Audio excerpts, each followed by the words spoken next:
Assalamualaikum warahmatullahi wabarakatuh. Saya Aditya Nurlaili dari kelas H 2021, mata kuliah Pendidikan Kewarganegaraan, dosen pengampu Ludovicus Baumann. Di sini saya mendapatkan tugas untuk mereview beberapa materi yang telah diberikan. Yang pertama, saya akan menjelaskan tentang hakikat pendidikan kewarganegaraan. Yang kedua, identitas nasional. Dan yang ketiga, nilai dan norma konstitusional. Yang pertama, saya akan menjelaskan tentang apa sih hakikat pendidikan kewarganegaraan. Saya akan menjelaskan hakikat pendidikan warganegara secara yang pertama etimologis, yang kedua yuridis, dan yang ketiga terminologis. Yang pertama, etimologis. Pendidikan kewarganegaraan secara etimologis itu terbentuk dari dua kata. Yang pertama, pendidikan, dan yang kedua, kewarganegaraan. Pendidikan sendiri adalah usaha dan terencana untuk mewujudkan suasana belajar dan proses pembelajaran agar peserta didik secara aktif mengembangkan potensi dirinya. Sedangkan kewarganegaraan adalah hal ihwal yang berhubungan dengan warga negara. Selanjutnya saya akan menjelaskan tentang secara yuridis. Secara yuridis, pendidikan kewarganegaraan dimaksudkan untuk membentuk peserta didik menjadi manusia yang memiliki rasa kebangsaan dan cinta tanah air.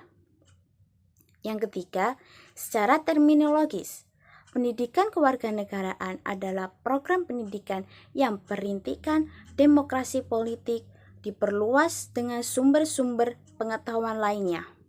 Pengaruh-pengaruh positif dari pendidikan sekolah, masyarakat, dan orang tua.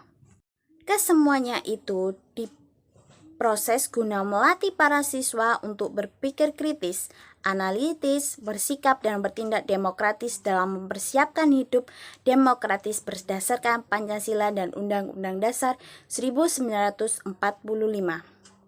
Negara perlu menyelenggarakan pendidikan kewarganegaraan karena setiap generasi adalah orang baru yang harus mendapat pengetahuan, sikap atau nilai dan keterampilan agar mampu mengembangkan warga negara yang memiliki watak atau karakter yang baik dan cerdas untuk hidup dalam kehidupan bermasyarakat, berbangsa, bernegara sesuai demokrasi konstitusional. Secara historis, PKN di Indonesia awalnya diselenggarakan oleh organisasi pergerakan.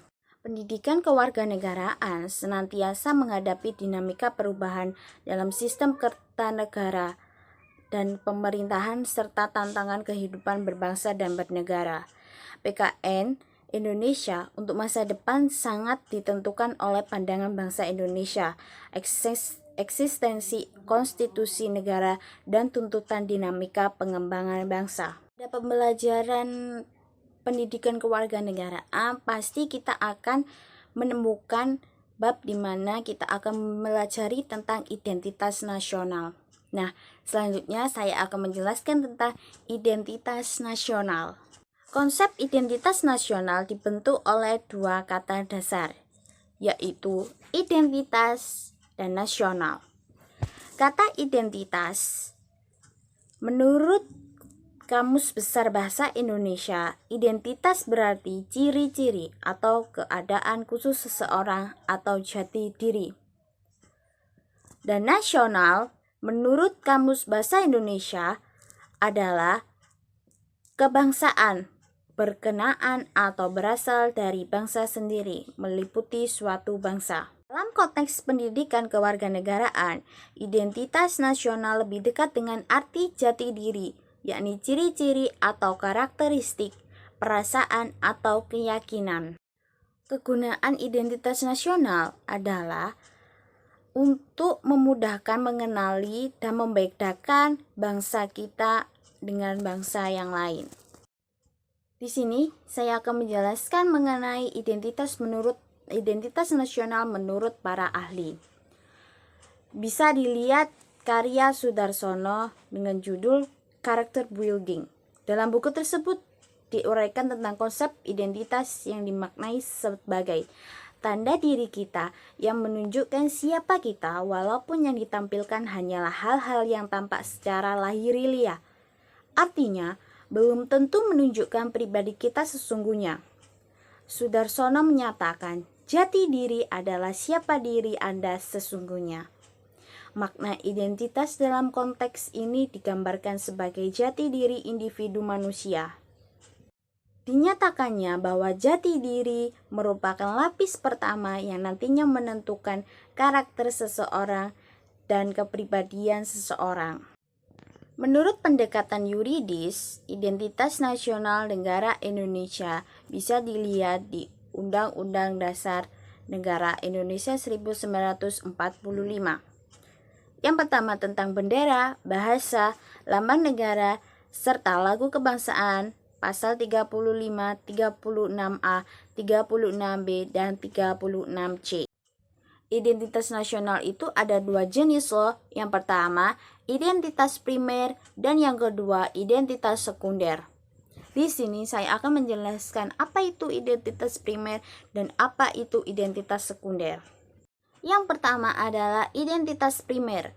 Identitas primer dinamakan juga identitas etnis, yakni identitas yang mengawali terjadinya identitas sekunder. Sedangkan identitas sekunder adalah identitas yang dibentuk atau direkonstruksi berdasarkan hasil kesepakatan bersama. Secara historis, identitas nasional ditandai ketika munculnya kesadaran rakyat Indonesia sebagai bangsa yang sedang dijajah oleh asing pada tahun 1908, yang dikenal dengan masa kebangkitan nasional. Rakyat Indonesia mulai sadar akan jati diri sebagai manusia yang tidak wajar karena dalam kondisi terjajah. Pada saat itu muncullah kesadaran untuk bangkit membentuk sebuah bangsa. Kesadaran ini muncul karena pengaruh dari hasil pendidikan yang diterima sebagai dampak dari politik etis. Sekarang muncullah pertanyaan, mengapa sih identitas itu perlu bagi sebuah bangsa? Jawabannya adalah, pada dasarnya, agar bangsa Indonesia dikenal oleh bangsa lain. Apabila kita sudah dikenal oleh bangsa lain, maka kita dapat melanjutkan perjuangan untuk mampu eksis sebagai bangsa sesuai dengan fitrahnya. Yang kedua, identitas nasional bagi sebuah negara bangsa sangat penting bagi kelangsungan hidup negara bangsa tersebut. Tidak mungkin negara dapat berdiri sehingga dapat eksis. Setiap negara, seperti halnya individu manusia, tidak hanya hidup menyendiri. Setiap negara memiliki keterbatasan, sehingga perlu bantuan atau pertolongan negara bangsa lain. Demikian pula bagi Indonesia, kita perlu memiliki identitas agar dikenal oleh bangsa lain. Setelah kita mereview tentang identitas nasional, kita akan mereview tentang nilai dan norma konstitusional. Apa sih konstitusional? Konstitusi dikenal dalam sejumlah bahasa, misalnya bahasa Prancis, constitution, dan bahasa Latin, constitutio, bahasa Inggris, constitution, bahasa Belanda, constitutue, bahasa Jerman, Verfassung, dan bahasa Arab, Masyruutiyah. Konstitusi berarti membentuk, pembentukan. Yang dimaksud dengan membentuk di sini adalah membentuk suatu negara. Konstitusi mengandung permulaan dari segala peraturan mengenai suatu negara. Dengan kata lain bahwa konstitusi mengandung permulaan dari segala peraturan mengenai negara. Dalam arti sempit, konstitusi merupakan suatu dokumen atau seperangkat dokumen yang berisi aturan-aturan dasar untuk menyelenggarakan negara. Sedangkan dalam arti luas, konstitusi merupakan peraturan, baik tertulis maupun tidak tertulis, yang menentukan bagaimana lembaga negara dibentuk dan dijalankan. Konstitusi memiliki beberapa fungsi, antara lain, konstitusi berfungsi sebagai landasan konstitusi konstitusionalisme. Apa sih landasan konstitusionalisme? Landasan konstitusionalisme adalah landasan berdasarkan konstitusi, baik konstitusi dalam arti luas maupun konstitusi dalam arti sempit.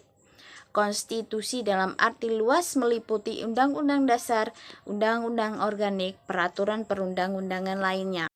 Konstitusi diperlukan untuk membatasi kekuasaan pemerintah atau penguasa negara, membagi kekuasaan negara, dan memberi jaminan HAM bagi warga negara. Yang kedua, konstitusi mempunyai materi pemuatan tentang organisasi negara, HAM, prosedur mengubah UUD, kadang-kadang berisi larangan untuk mengubah sifat tertentu dari UUD, cita-cita rakyat, dan asas-asas ideologi negara. Pada awal era reformasi, adanya tuntutan perubahan UUD Negara Republik Indonesia 1945 didasarkan pada pandangan bahwa UUD NRI 1945 belum cukup untuk membuat landasan bagi kehidupan yang demokratis, pemberdayaan rakyat, dan penghormatan. Sekian dari saya, tugas mereview tentang beberapa materi yang telah diberikan oleh Pak Ludovicus. Bila ada salah kata mohon dimaafkan. Assalamualaikum warahmatullahi wabarakatuh. Semoga bermanfaat.